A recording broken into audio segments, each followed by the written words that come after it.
Hey everybody, it's Nathan from Savage Lands News, and I'm here this time with a very close friend of mine, Justin Salmon, who you might have seen at Pro Tour as, from the best of both of our knowledges, the highest placing Prism at that event.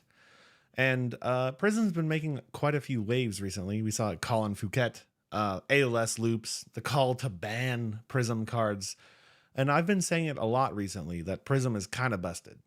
And the reason I've said Prism is busted because my testing partner here clapped me on Brute. And it was it was horrible, to be honest. You know, as a Scab Skins popper class, to get slapped in the face in an RTN by Prism really hurt my ego quite a bit. So everybody give Justin a round of applause. But we're here to talk about why Prism is absolutely busted and why Prism is probably going to be very prevalent in a meta where Dromai is gone. So Justin, how you doing today? I'm doing great. Thank you. How are you doing? I'm doing the best. I'm doing the best I can. How's the married life? Oh my god, it's beautiful, dude. It's beautiful. Yeah, I know you just had your own little your little tiny Justin Nugget was born not that long ago. he's 8 months now. It's Believe it or crazy. Is that crazy? Time flies, dude. Time flies. So Justin is a member of Team Foundry, which is I'm also a member of that team. And Justin has been a lifelong Prism player. You know, I know as all of my Brute fans immediately think that's disgusting. And I'm falling, and I almost topped. I almost made it. you Okay? guys did I'm not, see him. You saw him in a video very recently, where me and him both took a Rhinar deck to the last Pro Tour, not this most recent one. And Justin was one of the highest placing Rhinars in the calling. And so he's an ex Brute, you know, like he played Brute, I guess, a little bit when Prism was not here, you know. I doubt. You dabbled. So we're here to talk about why Prism is broken. And to set the context a little bit, in my RTN season, I played only 2 RTNs. My first one was on KO, my second one was on Rhinar. Justin was one of my opponents while I was playing KO. And in that matchup, I thought I was pretty much bulletproof, to be honest. You know, like I have an entirely popping deck. I do a lot of damage. And in that matchup, you went down to 1 life. 1 life. And I think I was at what, 30 something? Something. It was crazy. And Well, that's Prism condition is to go to 1. yeah. And I didn't respect it. And out of nowhere, he pops down a Genesis, pops down a second Genesis, pops down a recursion card. And I went from 30 something life to losing in the span of like, I don't know, 4 or 5 turns. And that was the moment where I was like, okay, Prism's a problem, you know? And I started posting it on the Discord saying Prism's a problem. Even as a Brute player, this is not acceptable. And then very recently, you were like, hey, try me out on your Rhinar deck. and I played, and we slogged for, I think it was 15 turns. 15 turns on a deck that has a lot of poppers, a lot of 7+ power attacks. And you literally, I think in the middle of that game, I stopped everything I was doing. I told my fiance or my wife to leave the room, and I was like, I have to focus because Justin's clowning me on Twitter or on Twitch right now. This is live stream. I'm about to lose. I had 3 DMs from people watching your stream going, Nathan, what the fuck, dude? You did not. They did. They did.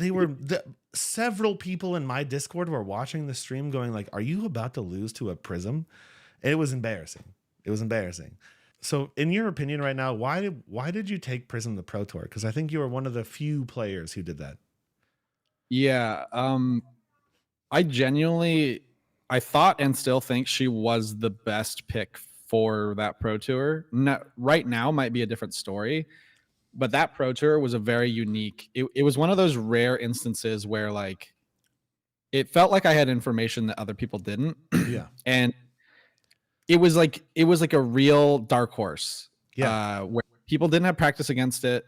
And like, you know, random prisms on Talishar is not practice against it because there's like so many more tricks and setups and ways that you go for a win con that the average player just didn't know at the time. And it felt like a I don't know, like a silver bullet. Like it was, I had game plans into everything. There's a couple decks I didn't want to see, but they're such niche matchups that I was like, if I get gemmed into that, whatever, Yeah. it is what it is. But yeah, for the most part, I was like, I win against every best deck. Like Yeah. I just beat them. And so like draft got me a little bit, but it played out about as I wanted it to. I won most of my game. I went 6-2. Round one was a Viserai, which was a big surprise and really unfortunate. And like he had poppers when he needed them, so that one didn't go my way.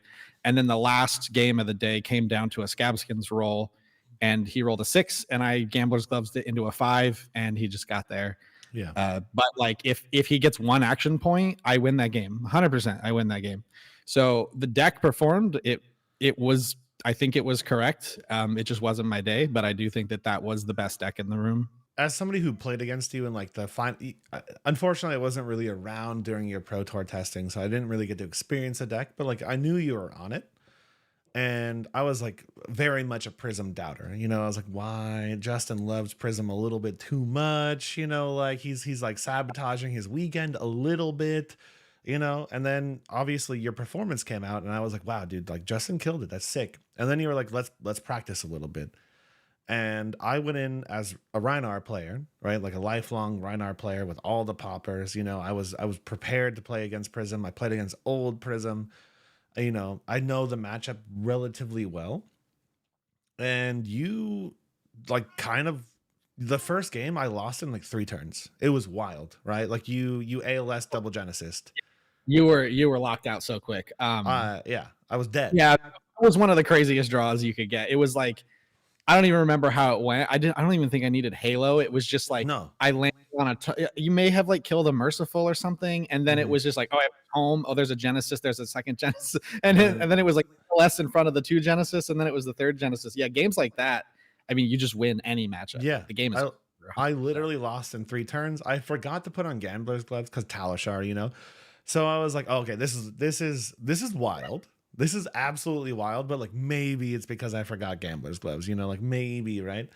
And then we played our second game, and I rolled super hot, right? Like I think the first 2 or 3 rolls were like 1s and 3, or were all sub 4, right? But they were not 1s. And then for the rest of the game, I think I rolled like 5, 6, 7 times, and they were all 4+. And I was like still slogging this game out, like still barely 1 turn away from losing, and it was absolutely wild. And so at that point in time, I was like, Justin, we have to play like 900 games now because Prism is disgusting. And there was 1 turn where you drew like 13 cards. Absolutely. Yeah. You were digging, and this is how much the game was going in my favor. You drew 13 cards and didn't find the ALS. If you had found one, I'd probably be dead. You know what I mean? Do you think Prism is better now that Dromai's LL'd? Probably, like very soon, right?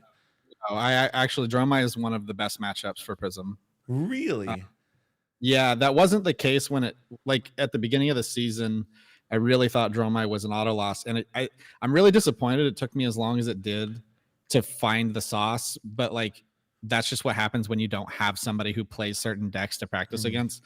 Like, I'm still kicking myself over not winning an RTN like first place, because like I lost to the same Dromai twice. And if I had played the way I do now, I would have absolutely creamed him. Like, there's no way I could have lost that game.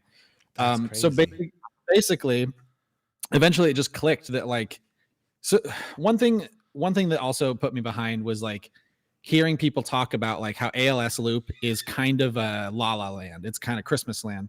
Yeah. It's something you just kind of stumble into sometimes. That is just not true. And it kept, I'm trying to follow my gut more, because it just usually leads me to a good place. There's just always like something when something is like, when you notice something and it's eating at you, you should explore it. Yeah. I was like, why can't we play for ALS loop? Like, why is that not something that I should focus more on? And then like the more I played to it and the more I played the deck and just got more reps, I realized that ALS loop is very easy. Like it's not very easy, but it's relatively easy to what people thought it took to ALS loop people. Like you can do it with 1 Genesis and not Shariah. Like I don't even use Shariah as part of looping anymore. That's like desperation territory. It's like nice to have, you know? Yeah, it's nice to have, but you can loop with 1 Genesis and Rebirth. That's all you need. And once that clicked, I was thinking about the Dromai matchup, and I was like, why don't I just hit dragons with heralds and I get all the figments on the board for free? and Chromite doesn't work into ALS because it never attacks. And then Oh, like they're not a very fast deck. Like sure, yeah. you kind of have to deal with the dragons, like they're gonna probably chip you down a little bit, but like I've got angels, I've got spectral shields, I can block, I got cataclysm, I can pop a little bit. And by the time the health matters, I will just win the game by ALS looping them for eternity. Because you just like sit there and you hit the dragons and then you pull the bad cards out of your deck and then you just wait until the right cards come up and then you win. You just win. That's it. And So, is it like a drum. fatigue style strategy? So the way you actually kill people with loop is you also get Balana. You get the Angel of War on the field. And then on a turn by turn basis, like Genesis triggers, Vestige turns on, you need 10 resources to do 2 angel attacks and ALS. So that is with Vestige on, what is that? Like two light yellows and a light blue, or like some combination of blues and a non-light yellow.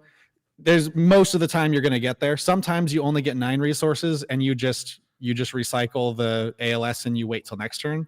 You're only burning 1 card per turn out of your deck, so you have plenty of time most of the time. It's crazy. And then like Balana is putting +1 counters on your angels, so you'll start at 4/4 ALS, and then you'll go 5/5 ALS, 6/6 ALS, and eventually they just can't block and like they die, right? That's actually lethal. Like you actually kill your opponent. So no fatigue, actual death. It's just ALS is there to make sure they can't interact with it, and you just win given enough time. Yeah, it's wild. I mean, like Scab Skins as a card is like the only reason I think that like it's a little bit different for a brute player's perspective, where we're like, there's a way out for us always. Like even if we stumble one turn, as long as you don't roll 2 1s, you're kind of okay. Eventually you roll the 4, eventually you'll find your way out. But against brute, it's a temporary thing, but I still think you need to present it because you need to make them roll and like have that chance to lose the game instantly. And like it's just hard to get there if you don't make them deal with ALS anyway. It's just just putting ALS in front of angels is just good. Yeah. And then like they make decisions like, should I block here or do I keep my whole hand so that I can scabs roll and attack through this ALS, right? Because if you block a bunch, there's no point in rolling scabs because then you're just going to claw. Like you only have enough to kill the ALS. There were several turns where you put me in this weird situation where it was like, do I take 12? But I have to hold the blue because if I roll a 4, I need the blue to be able to eliminate LS and the angel. And then most of the time it actually equivalated to me having to have 3 cards because it was like I need at least 1 barraging, blue, yellow, red, or a 2 cost attack to kill the angel, but I also have to have 2 resources available to kill ALS. And so there's these weird situations where I'm leading by like, I don't know, 36 to fucking 2, And it's like out of nowhere I'm at 20 because I have to hold 3 cards. If I don't hold 3 cards here, I lose the game. But I am also betting my entire existence on a Scabskins roll. Yep. And if I get the 1, or I even get the 2, 3, I held an entire card worth of health for no reason. And then I'm suddenly like at 10, And then the next turn it's like, okay, if I don't hit the 4 right now, I have to block with my entire hand. Now I can't kill the angel. Now I lose forever. It was actually like really impressive to see you navigate that because I feel like brutes have the answers. But even with the answers, the ALS loop is like, it's so demanding. It's so demanding. I don't have 2 Kodachis, like I can't just 1/1 you after a scabs roll. Yeah. And a lot of the conversation I saw once like ALS looping, although it was never like a complete loop on stream, at least that I saw. I didn't watch like every. Honestly, Justin, if you were in Phuket, I think you might have won because like like no offense to those players, dude, but like they did not trap them like you trapped me. I saw a lot of mistakes in suboptimal lines and nothing against the players. It's a difficult deck and there's many layers to continue learning and diving deep into. But yeah, a lot of things I was like, you could have just locked the game right here, dude. Like, why dude? Risk anything? The thing about ALS loop for me, and some people are still not, they're like, yeah, I still like it as like an option, but like I'm not building towards it. Why not though? Like, why not guarantee you lock your opponent out of the game? rather than take risky moves where you're like, this, I'm going to play this way, but if, they could still just kill me. Just put a taunts minion in front of, just Yeah. like make they can't do that. So yeah, I do think that ALS loop was not fully on display. But anyways, what was the original? I don't know, dude. It's just how broken Prism is, man. Like, do you think Prism needs to be adjusted in the current meta? Do you think she has a balance problem? No, absolutely not. You don't think so? No, I think there's a feels bad problem with Arclight Sentinel and recycling it. Mhm. Like, it's obviously really good, but like there are still matchups I don't want to see, and there's counterplay to it. It is a little like when you do it to somebody who's not expecting it, it feels bad for both people. Like I am having fun doing this puzzle of keeping it going. There's a lot of people, like, especially if it doesn't assemble itself particularly smoothly, there is a really cool thing you get to do where you piece together the things that you're missing. Like if Balana's not on the board and your opponent is just blocking, your angel swing, then like, you're not going to kill them in time. So you have to figure out a way to continue playing Arclight Sentinel, and also like sometimes just play raw for 4 resources, the angel, our Figment of War. And so like there's like really cool things you can do. But like if somebody doesn't have time skippers, they don't have time snap potion, they don't have a card that generates action points just naturally in their deck, as Prism becomes more relevant, people at a local armory, that have never seen anything like this before, and they're not particularly interested in teching for you. When you assemble Arclight Sentinel Loop, and they just watch you play the game, it's like getting Kano comboed for like 8 turns, 10 turns. Yeah. Like it can take you that long to kill your opponent, and not everyone knows that it's like permanent. They're like kind of like they'll go like 4 turns and then be like, "Is this forever?" And I'm like, "Yeah." Like, I don't want to play anymore, I guess, But the game ended 4 turns ago. Like, we're gonna do this until I get your health to 0, which kind of sucks that you just have to sit there and watch it. It's really not fun for them. Yeah. And I had a couple opponents at Pro Tour that I looped very smoothly, and they were just out of the game, and I just did it. And one person conceded, maybe 2. I think one of them maybe waited a long time before they conceded. But you can see it in their face when they're just like, block 3, swing sword at ALS, pass. Like that's what they do for the next 6 to 10 turns. So it's really not fun for people. Now, the thing is, everybody is free to include time skippers in their deck. Everybody is free to get a time snap potion. Everybody is free to lead the charges back in their deck. Yep. And that was a big thing back in OG Prism. But during that meta, Rune Blades were played, and Rune Blades just like needed act. They just did that stuff anyway. So it wasn't as bad. It was a worse card than what they would prefer to be running. Yeah. But it did the job. It did both jobs. Yeah. Now it's like, are Warriors really going to lead the charge? Like, I don't think so. Do they have the slots for it, Yeah, and like Azalea can't run it because you can't sit on something in Arsenal. You have to use your Arsenal. Yeah, I mean, like, that's where the question for me comes in, because like illusionists have always done this, right? Like they're very polarizing. It doesn't matter. Like old Prism, Dromai currently, and now new Prism, and now we have a new illusionist coming very soon, right? Mm-hmm. Illusionist decks in general tend to do something so efficiently that it does kind of wipe out certain decks. Like, I mean, like you say like a time skippers is maybe an effective strategy, but like, do you really think that Guardians can do it? Do you really think Guardians can break an ALS loop? Do you think so? Yes. And they can do it without the piece of tech I'm about to mention. I'm gonna ruin your fellow Prism players right now. It's even better. It's even better if they do include 2 pieces. Uh-huh. If you do Balance of Justice and time skippers. So because typically when they're ALS looping, and not always, you can ALS loop without drawing 2 cards, and that's the loop that I prefer, where you just go, you put an ALS in graveyard, you have an ALS, you get it somehow, you draw it, or you put it in Arsenal and you wait for the right turn, and then you play that one and put the other one on top of the deck. So you don't have to draw it you don't have to draw the one you're about to play. You play one and then you put one on top.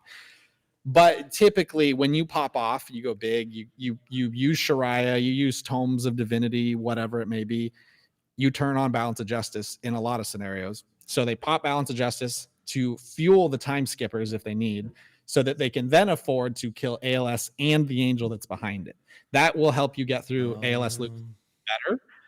Now, the thing is about breaking ALS loop, it does not mean that Prism lost the game. Like, Prism is not fragile that, like, if you kill Angel of Rebirth, you lose. It just means that you had to hold all of your cards and commit 2 pieces of equipment to break this. And I attacked you for theoretically 8+ damage while I did this to you.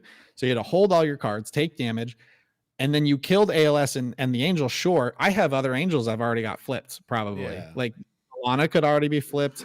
I could have, Erudition still on the board. I could be drawing a ton of cards still.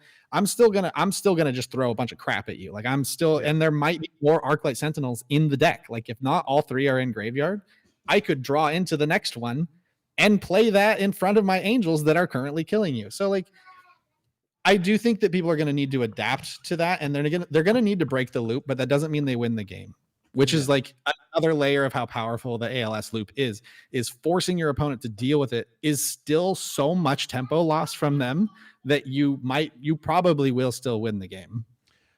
Yeah. I mean, I think like Prism has always been one of those. It's a matchup deck, right? Like it's like the first time you play KO or Kano, right? The first time you play Kano, you have no idea what they're doing, and they're gonna put you on the floor. It doesn't matter if it's like an average Kano player; they're gonna destroy you because you don't know what their cards do. Kind of like similar to like the noob killer that has always been Dorinthia, right? Like classic Dorinthia. If you don't know what her cards do, it's your first game of Flesh and Blood. You've lost. There's no chance. There's 0% chance you're ever gonna live because she's gonna stack up the counters. You don't know what her cards do. It's all like interaction based, right? But the longer I played you, the more I realized that there's like alternative game plans, and you have to understand what the Figments do. You have to understand what her Heralds do. You have to understand when to block.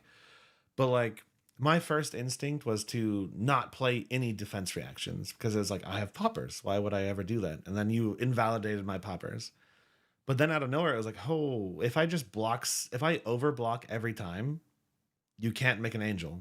If you can't make an angel, I'll claw you until you run out of cards. You know what I mean? Like I'll just beep, beep, beep.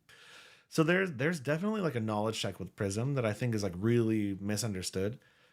But the deck is stupid strong in my opinion. Like it's up there. Like the problem is that players aren't good enough at Prism to make it a real threat, in my opinion. Yeah, there's going to be a really weird thing where people like Dromai players flock to it because they like Illusionist, or people saw that it did powerful things. It's won a battle hard and it's topped a calling, and they're going to try to get on it. And there's going to be this really weird mesh of like people who understand the deck and people who have absolutely no idea how to play to their outs on the deck. And you're not going to know which one you sit across from, and everybody's experience is going to be completely different based on the level of the player playing the deck and the player playing against the deck. It's just like it's so hard to plan for everything when you don't know how everybody's going to play in that matchup or what tech they're going to bring for it. Yeah, it creates a lot of interesting scenarios, but yeah, that's gonna be fun to witness. It's gonna be an interesting 6 months, I think, because I think Prism's on the rise now. And Prism was always like a favorite deck. Like, like people love that hero. They love the idea. They have their waifu Prism pillows, like they just love the hero, dude. But I honestly think it's like one of the more challenging decks to play in the game, to be very honest. Like it's up there in my opinion with like Leviathan, right? Like you're playing like 3 different games inside of a game, and you're like balancing and your health and like, like the Figments that don't block, and like you can get in some really bad situations really early where you just draw a hand that blocks 4 and your opponent's drawing 15 cards. You have to reconstruct your game plan like 4 times a game. And when you're playing and you're drawing cards, when you're activating Shariah, you're doing Tomes of Divinity, you're just drawing all these cards all these different ways, and like you have to and the game can take a lot of turns to complete, because if you end up like doing something like ALS loop, or like it's just a grind fest, the clock can actually be tricky, because when you draw that many cards, you need to be prepared for what you're doing with those cards immediately. I have a pretty good tier of like that card gets pitched always. That card, there's no reason I would ever play this card. Like these are on my pitch list. And when you're looking at 7 cards in your hand and you're like, I've got 18 more turns of this game I gotta play. You gotta make a lot of decisions quickly. I actually came close to the clock against the Dromai I played. We had like 3 minutes left because it took me a long time to start looping, and he actually brought time skippers and balance of justice Mm. because his team was on Prism as well. So he was ready for that. But like it just took us so long to get there that the clock almost ran out on me. And if I had been much slower with like processing how I'm going to use those hands as I got them, then like we would have drawn for I mean, sure. we saw that Phuket, right? Like they went to time multiple times. The prison player was, I think he went to time against the drum That's right. player, right? Yeah, against the Dromai. Yeah, and it was. I mean, like Prism was way more popular at that tournament, and a lot of them went to time. Like from what I understand, a lot of them drew.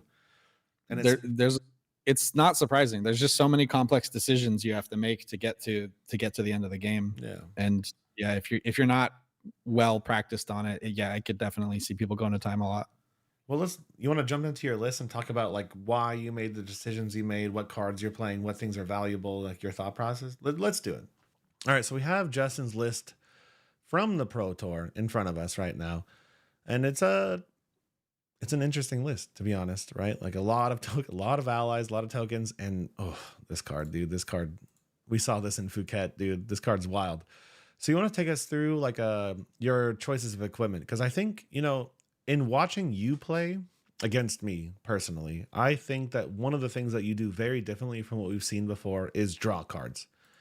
I didn't really see too many Tomes of Divinities, and I didn't really see too many Vestiges of Souls like on display. So like, you want to bring us through your rationale for all of these equipment choices? Sure. Just start left or right, I guess. Yeah, take whatever you want, whatever importance you think is important. Well, there's one, looking at the glove slot first. There's a glove that a lot of Prisms still run that I ended up cutting, and that's Goliath Gauntlet. Yeah. Goliath Gauntlet's nice, but it's only good in the matchups that like like Katsu, Azalea potentially. It's nice in those matchups just to like push an erudition through when they can't stop it. The problem is they can stop it if you get a popper, if you just get unlucky, and then you invested that equipment and you were banking on that hitting, and like your whole day is ruined now. And like when I was tight, the slots were really tight going into Pro Tour, and I just cut them and I went, you know what, Dreamweavers is solid. You get to plan around knowing that they're not going to pop this attack, so you can like wrath it, stuff like that. Yeah. Dreamweavers is just solid. I may flex on the glove piece going forward, but Dreamweavers is in most of my matchups except for like Brute and Arcane matches, and it's just always that it's nice to play around. It creates like known knowledge, like you don't have to be like, man, if they pop me here, I'm dead, so I have to make this other safer play. It's like I want to play the erudition when I want to play the erudition and make sure it doesn't get. There's something also really interesting as a Brute player, like where at least 50% of my deck is poppers, right? Like at least, and quite a few cards are 9s, 8s, and 7s. When I see a Dreamweavers on the table, I have to play the rest of the game knowing that 2 equipment block minimum, if you're unprepared, minimum has to exist for the entirety of the game. And it makes me play differently. You know what I mean? Like just Dreamweavers being as a concept on the table, I'm like, okay, so now I can't block this turn effectively. I must hold at least 2 block for the erudition that's inevitably going to come. And now the rest of my game, I'm playing around a card that like maybe you'll never pop. And it actually does make it way more difficult. You know what I mean? It makes it way harder because like maybe my Alpha Rampage is just going to come in clutch if you don't have this card. You know what I mean? It's different. And sometimes like when I'm in the defensive position, I'll hold an Alpha Rampage for like 4 turns. I'll be like, I'm going to use this card to defend when I have to. And then with this on the table, it's like that. I need to defend with it when I can. It's very different. Rapture is for your aggro matches. So again, like Katsu, that list actually got pretty short. Dash, like anyone you're not playing auras against, anyone that has like a pretty good game plan into auras, mechs, Katsu, like it's just really fast decks where and they have like low popper count. Mhm. So like you're gonna throw a herald, and we're gonna run the package of red heralds. So we have the 7 breakpoints to like make that happen more often. And then you're gonna get to flip for free, and then you're gonna swing the angel. You're just going for damage. You're just like, here's 4 more damage, and I potentially gain 4 health, and then you end with like another herald. And Yeah. this just lets you be really aggressive and just like constantly flip the angels whenever you hit with a herald. Yep. It's just good for those matchups. Vestige just doesn't make a lot of sense for those because you like, I don't know. It would take me a while to come up with the scenarios where it's the big difference, but it just is.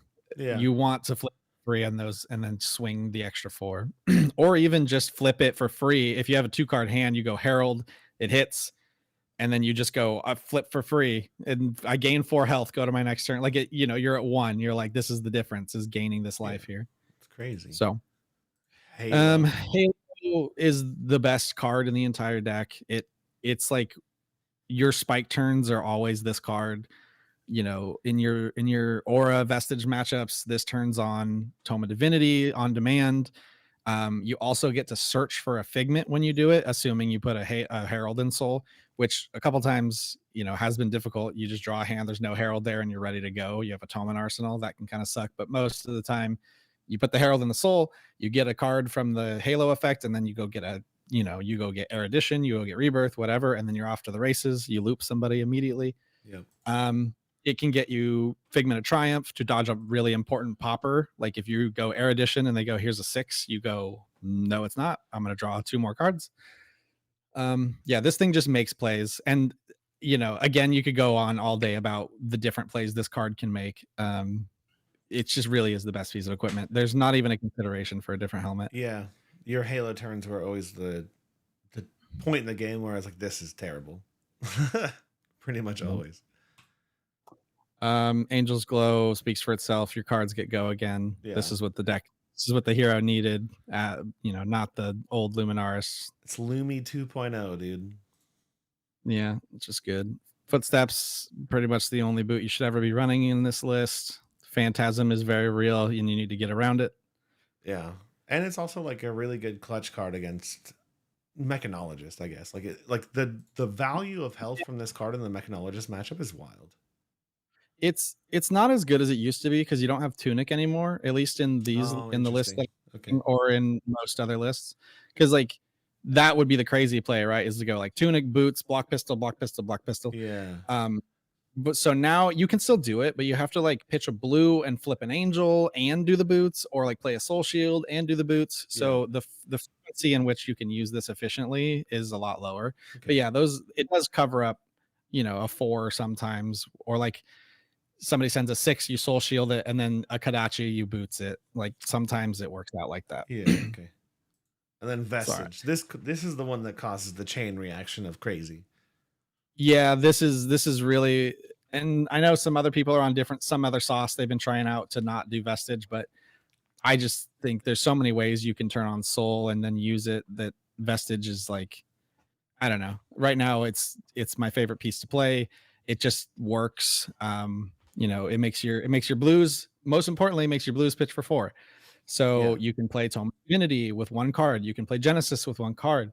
You can like put a Merciful on the field, and your opponent goes, I need to get rid of that because if I pop, they're just going to get their figments. They kill the Merciful. It puts itself in Soul. Then you can do a 2-card Genesis. And then, you can just do all kinds of crazy stuff with this card. It really is the game plan, like playing around this. Like you only block with this if you're both at like 1, this is your core kind of a little bit. This is what makes the deck function, in my opinion.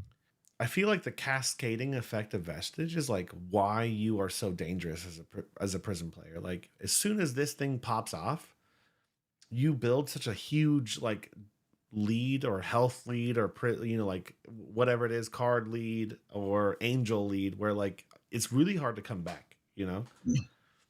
Yeah, like a lot of turns when I pop off will come down to exact resources, and it's because of that. It's like I did tome into like erudition draw into ALS Genesis, and it's like exact resources. It's like if you don't have this, you can't do that. You just simply cannot do it. let's talk about these cards. I think we break them into the groups. So probably the heralds first, because like that's probably the main, the core of your game plan, at least from a damage perspective, is always going to be the heralds. So like, why did you pick these heralds and not the other ones? Yeah, the heralds are funny because you need them for this deck to function, but I actually don't want them. Okay. Why? Because there's just like so many neat tech cards you can put in Prism and like combine with the heralds. Like I had some early builds where it would be like a herald into sensor. And like there's a lot of cool tech cards I would love to put in the deck, but you have to have a critical mass of these heralds because they have to be available to go to soul during your turn so that you can get your figments. It's just like it revolves around them. So you got to pick which ones you're willing to take and willing to cut. Erudition obviously makes it. It's just the best of all. It's the goat. Yeah, this card's Protection. crazy. Protection I actually switched to last. It was Herald of Tenacity, which I still like, and it plays a role. Dominate's good when you like need stuff to hit. or like when people start learning that if they stop your heralds, you don't get angels. And so just like chewing through their armor or once their armor is already gone, just making that hit is really important. But in like most of my matchup spread was ALS loop people. Like I was gonna do that in most of my matchups, and I figured out how to play in a way where everything is on me to get the cards in my soul that I need, not relying on my heralds hitting just because my opponent blocked wrong. And so ultimately I committed these slots to protection for my Katsu matchup because making a spectral shield is significant to block a Kodachi. That was and like I have local Katsu players that are pretty good, and so I'm respecting Katsu pretty well here. I'm also running Judgment, and I just thought this would be actively better to cover like a weakness or like make a matchup better. Whereas the Dominate Herald, I just didn't see doing much very often. Yeah, when protection hits, it's so painful. Actually, you know what I mean? Like, just the Spectral Shield blocks, that's life, and like if Merciful's on the board, you're going to take damage and life. Yeah, it's preventative. Making this a pretty big deal. And on hits, like like so many decks revolve around on hits, and when you can just turn those off with one card and two spectral shields, you're like, it's very powerful. And then I mean, like my least favorite card in the entire game. It's mine too. I hate playing this card. I wish, like I've said it a lot of times before, I think Phantasm is a bad mechanic. Yeah. I wish my cards are barely overstated anymore as light illusionists. Like Brute is throwing 2 for 10 into a 3 for like they're just doing crazy shit all the time. Bear Fangs is a 2 for 9. Like I know it discards a card and all that, but like it doesn't have Phantasm. Like my cards are barely overrate in a lot of scenarios. And the only reason they're even like above rate is because of like the new Luminaris, because they get go again off of yellow. Yeah. And I have to fill my deck with a bad resource curve with yellows. So, and then this card is just like, I have to play it because everyone's running poppers because of Phantasm. And I just have to play around that. So I have to run Rainbow of Triumphs, and it's such a boring card, but it's a role player. It does the thing you need it to do. It stresses people out when they have sixes in their deck, Yeah. Cards such an annoying thing to see on your table. It's like one of the most important cards in the deck. It's also one of the most boring. It's just like this is a world that's harder to pop. It does nothing but turn off Phantasm 50% of the time. Yeah, that card is going to cause people to put sevens in their deck after Dromai leaves. Everybody's sixes that are dedicated to Dromai will turn into sevens to be dedicated to Prism because they have to play around Herald of Triumph. Yeah, I'm pretty cless to a list with Rhinar right now that's pretty much entirely blues and sevens. Like that's kind of where I am at mechanically right now. So much. And then I mean, like, okay, Herald of War Tune, it's a 1-cost 6 go again. Come on. Yeah, also pretty boring, but I mean, yeah, 1 for 6, you can't. It's not as good like again with the missing tunic, like you can't do a 1-card 6 or 7, but it still does this thing where like if you need to play around a popper, you start with a yellow and War Tune, and then if they pop it, you've got your boot, you can pay for your boots, and then another yellow can play another Herald. So if you have a 4 yellow hand, yeah, and there's a are in the mix, you can still play your whole hand. Whereas if you have two cost heralds, you cannot. You just get stuffed and you waste like 2 cards. And Yeah. it's really bad. It's mathematically like So super efficient. It's just like what it is. It's just a it's just mathematically efficient card. exactly. And then this is the weird one. You only run blues.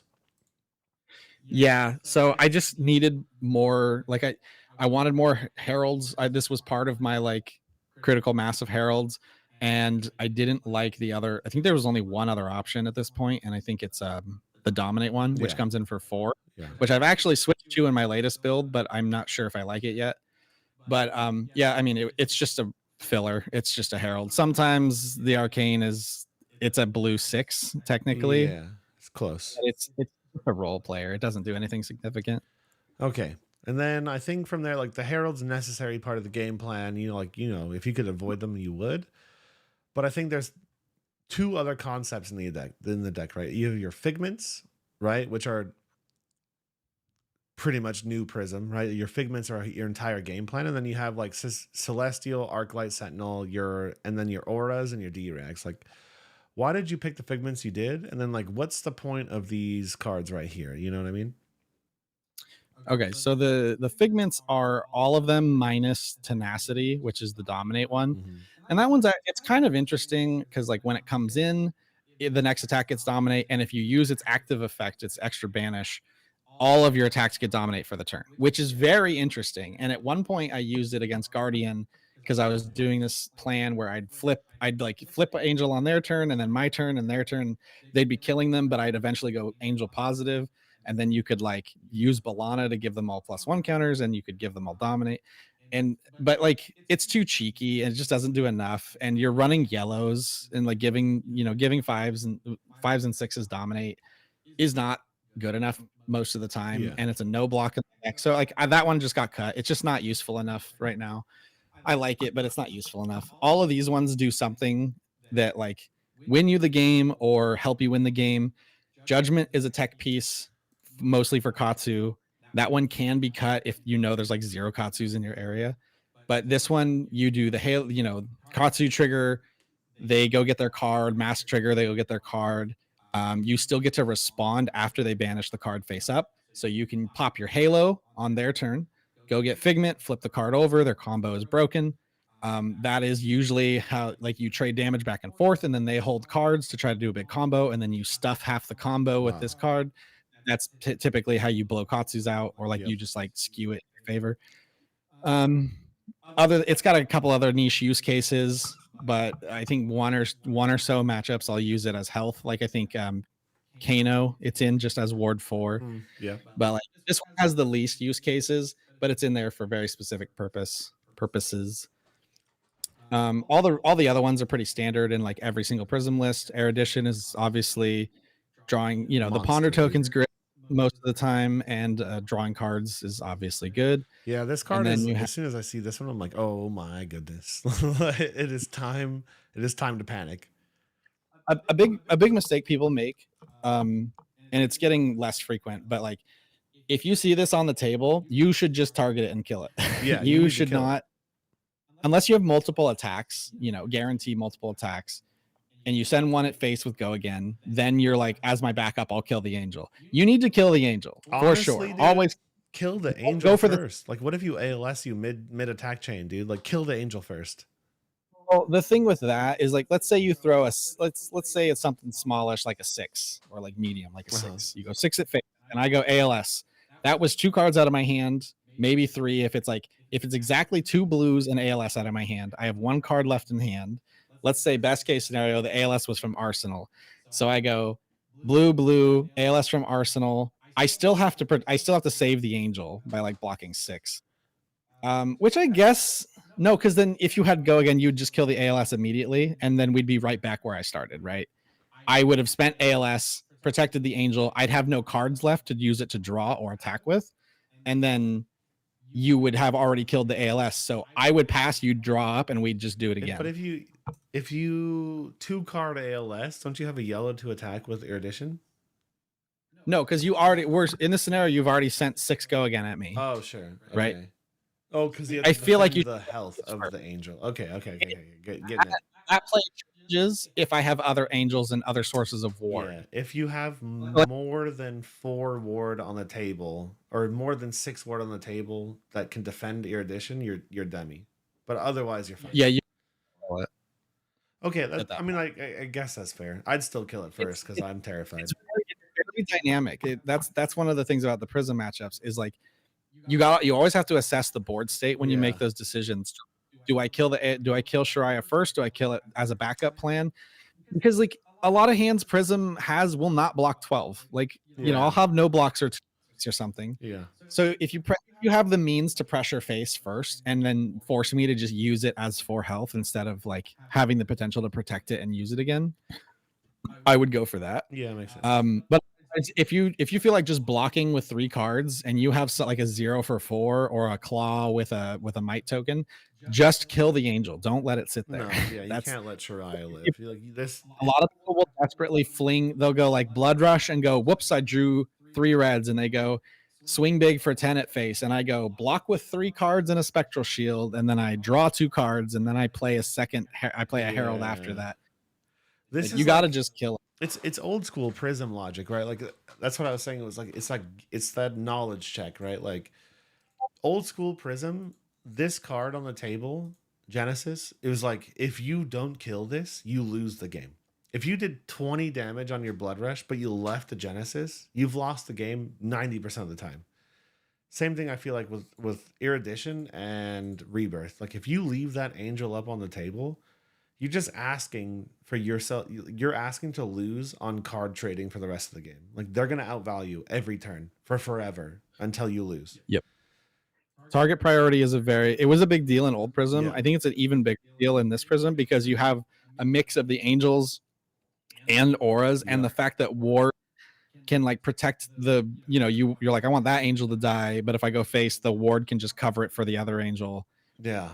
So Like you really got to know what needs to leave the board first. yeah, like the decision making process when they like you do like passing mirage, Genesis, Angel pass. It's like, oh my goodness, like what is the right choice right now? You know what I mean? Like what do I do? But Mhm. it's really up to like the hero you're playing, you know. But like honestly, in my like, you can't get ALS loop. This is priority one. This card's out enormously gonna value you. And then if you're a popper deck, this is super dangerous, right? So it's like it is very hard to value Prism's aura's placement as like what is the correct order to go, you know? Yeah. Honestly, if you're in danger of like ALS loop, rebirth is all like if there's rebirth and Shariah on the board, I've seen people kill the Shariah because they think that you need the Shariah to No, continue yeah. looping. You only need rebirth and Genesis. Yep. Um, like I include some other cards in my deck like Toma Fyendal. Yeah. I could still have Toma Divinities left in the deck, and even if I need to draw the ALS I put on top, I can still do that without Shariah. Yep. So rebirth has to go, even if it means you leave Shariah on the board, because like Prism, even if Prism is drawing extra cards, she's still capped at 3 attacks per turn in most cases. Exactly. Yep. So like Shariah drawing extra cards could amount to nothing. Like depending on how many auras you've already killed, Yep. depending on maybe they draw a clunker of a hand, like those 2 cards could actually not amount to anything in some scenarios, whereas the rebirth will lose you the game. There You was will just get looped. there was a turn where you had Shariah, double Tome of Divinity, passing mirage, and rebirth on the table, and you just drew 15 cards and you attacked past. And that, like Mhm. I valued this one as the most dangerous, and then I valued this one, and then I valued this one last. And I feel like if I had done it in any other order, you would have absolutely blown me out of the water in Yeah, probably most one likely. turn. You know, Mhm.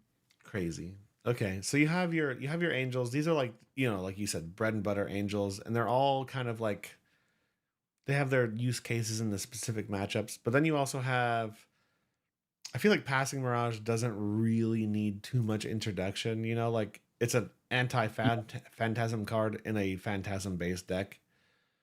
Yeah, we hate Phantasm. We don't want it. Put that on the board. Yeah, and it's a turn killer, right? Like you, as soon as you kill this, the turn's over. So it like eliminates a lot of decks who are not really like ninjas or, you know, whatever. Single action point decks hate this card. Yeah, they have to just Yeah, kill they're it. spending 6 resources, 3 resources to kill an entire one single card that you played for 0. Um, you know what was surprising to me is that you only won 1 Angelic Wrath. I think that's wild because That's a lot of other a people blue have one. run a rainbow. I have I have 2 yellows in the sideboard in this particular list. Okay. So the blue was just like I like Angelic Wrath is really good. I've gone to 3 yellows now and cut the blue. The yellows are just better at breakpoints, Yeah. and they're yellow, so they do the pitch thing. Mhm. You don't want to like I don't want to go too high on these. Like some people are on like 5 or Yeah, I've 6. seen rainbow almost sometimes. And I get it. The card is really good and it does what you want it to. You play a Triumph, they block 6, and you just always have this available to just get that card in soul because that's really important. Mhm. The damage isn't necessarily important. It's just getting that card in soul and getting the figment out of your deck and on the board. Yep. But I don't want to go too high. You're already at like half no blocks. It's like 24 no block cards in this particular list. Mhm. And I don't want to keep pumping that. We don't block very often, but I want the option. Like Yeah. for I don't want to have to just deal with a CNC, Yeah. Um, Just take it, you know. maybe it's right to run 5 or 6 of these because it is extremely, extremely important to get over people's blocks, especially now that they're catching on. I'll have to test that a little bit Yeah. further. But the 3 yellows, I think, is like if you don't have at least 2 to 3 yellows in your deck, what are you doing? Yeah. Because like Erudition goes to 8, which means, like It's a minimum a it, D-react and a card. Minimum in their arsenal. Minimum. even then they'd have to if they do 3 block and they're planning on sinking from arsenal, With I guess with an armor piece too, right? that hits for 1. Yeah. Yeah. If they don't play around the +3, you're gonna hit for 1. And that actually came up in Pro Tour. Was like I played an Erudition with no Phantasm. He went like card from hand, sink from arsenal, or something. He blocked for 7, and I won. That 1 point gets me 2 cards, a card in soul, and a figment out of my deck. That's like It's a huge trade. this card is so important. Yeah, it's a huge trade. Every time you played this against me, I cried a little bit. I was like, damn, that card's good. This card it's so funny because you would think like you pull this out for your popper matchups. I actually think you should not. No, I it's actually better. think you should run. It's better because when you don't have Phantasm, your opponent is gonna want to. They still want they like. If there's one thing to say about popper matchups, they understand the value of stopping the heralds Yes. from going to soul. Yes. And so, like when there's no Phantasm, they'll block 6. Yep. They'll put armor. They'll do whatever they can to still stop it from going to soul. Yep. And then that's when things come in, and you go, "I got you anyway." Like or it's or like a try. this stupid You're card, 6. dude. This stupid card. Like I'm gonna give you 6. If it takes 4 pieces of equipment, I will stop this card. And then the few times you're just like, hey, here's +2, dude. And I'm like, wow. Yeah. I gave you 4 pieces of equipment, a card, and now you're +6 on the trade. Yeah. It's wild. It's almost more for the popper decks because like against an aggro deck, if Katsu Katsu's going to be my example because he's always on the top of my mind for aggro matchup. Let's say you have the Wrath and you send something for 6 and Katsu just goes no blocks. This is just a 0 for 3. Yeah. It's whatever. When people commit blocks and then you get the thing you wanted anyway, I just wanted the figment and the card in soul because I win later if I have those things. Yeah.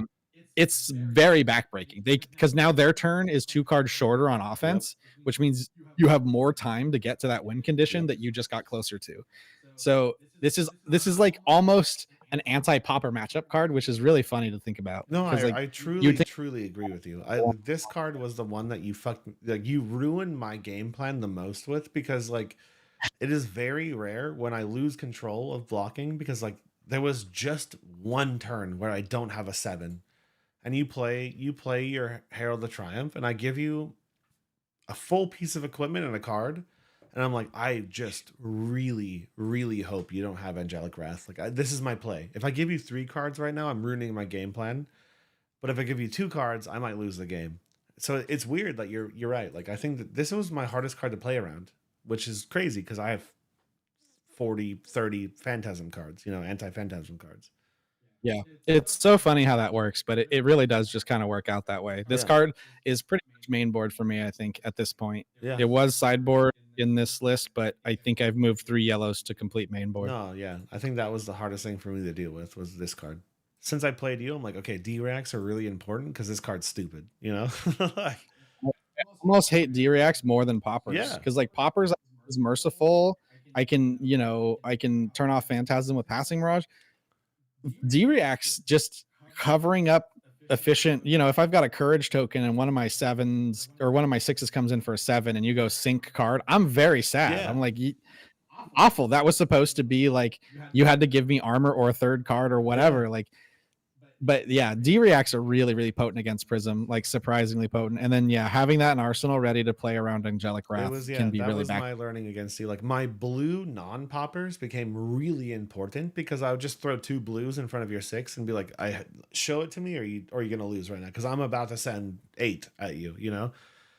Using my poppers, like which are most of the time my most effective cards, like actually was kind of detrimental in a weird way.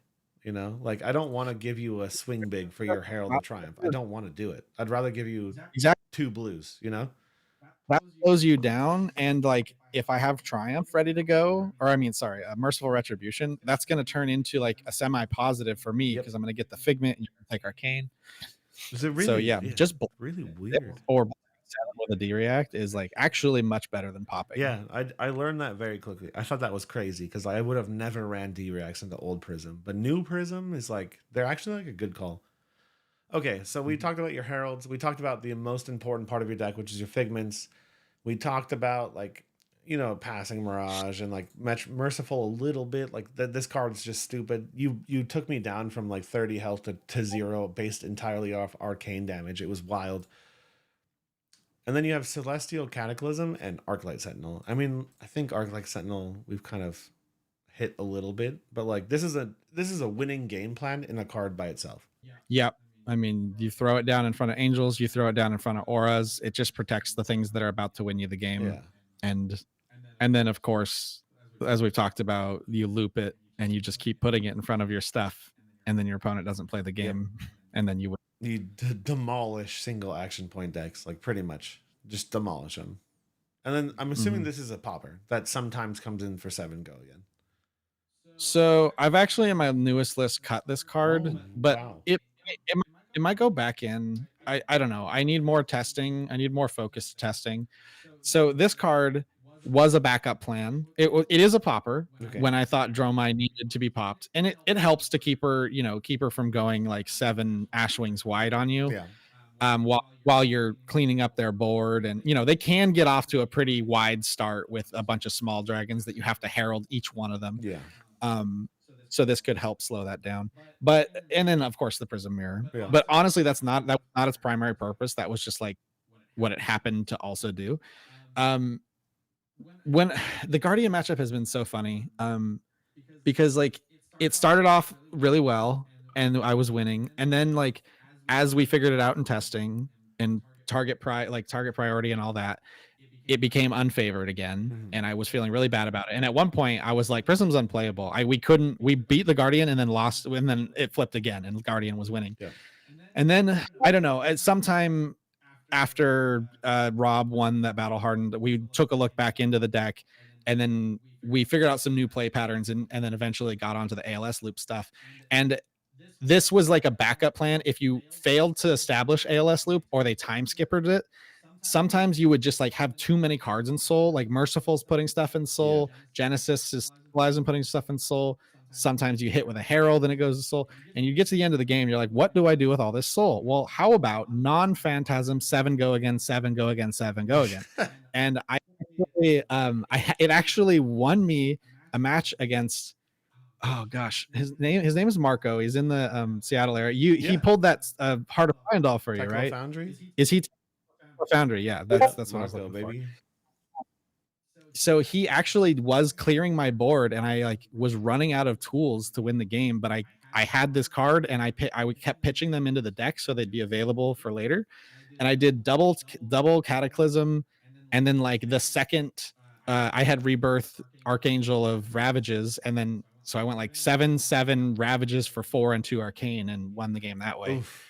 So So this is like a backup plan if all else fails, and you can still utilize those cards in Soul for a non-phantasm card. Yeah. That's a one card 7.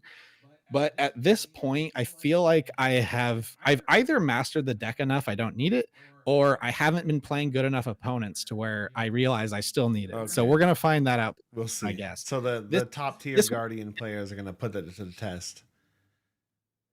Yeah, for sure. Is like, can I still win if they time skippers my loop and they kill every angel on site and they kill every aura on site? Yeah. Can I kill them fast enough before I need this card? Interesting. I really do like that as a finisher though, because like if you have like just an unlimited amount of soul, like there is a game state where in your final hand you could go like Celestial, Celestial, Celestial, Angel with your final card. Like Mhm. 21 Just the three damage plus select your card is kind of um, wild. Or plus your angel. with no. Yep. That's a 25 damage card as your final hand. If you did it all perfectly, you know? That's kind of crazy. Yep. Okay, it makes sense. But you know what I think is really interesting is, I mean, it's been an hour long video, so I'll probably have to cut this down a little bit. Is we should see how you play the deck. We didn't even talk about your sideboard at all, but I think we kind of hit some of it. Like, there's 3 cards here, maybe 4 cards here. Dissolve Reality. Dissolve, yeah, Dissolve is like my own spice. Like, I mean, I've seen a couple other people I talk hate about this it, card. but most people are kind of like, I don't know about that card. This was as I leaned more into loop. This card was to slow down my opponents, Mhm. and it can gut people when you like. Let's say your aggro matchups. I go Herald for 7, they let it hit, and then I go because they're like holding their hand, right? They're about to pop off. They Yep. got Arsenal, they got 4 cards, and they just snap no blocks, right? You're like, okay, your turn's spicy. Dissolve Reality, there goes your Arsenal. Yep. And then I followed up with another Herald, right? I go eat damage, take away your turn, and then throw more damage and go, are you going to block this now or are you committed? Like, what are we doing here? Yep. Are you going to go to a 2 card turn? And then like there's some niche plays where you can use this and Figment of Rebirth to put a card you want on top, dissolve their arsenal, And draw and it. then use that pawn to get that card into your Oh, arsenal. that's so Yeah. I've done stupid. I've done that against Arthur on Azalea, where he like I think he committed blocks, and his only arrow was an Arsenal. He committed like 6 blocks to the first Herald, and then I went, "Fuck your Arsenal." Yep. Put ALS on top of my deck Oh with my Rebirth. god.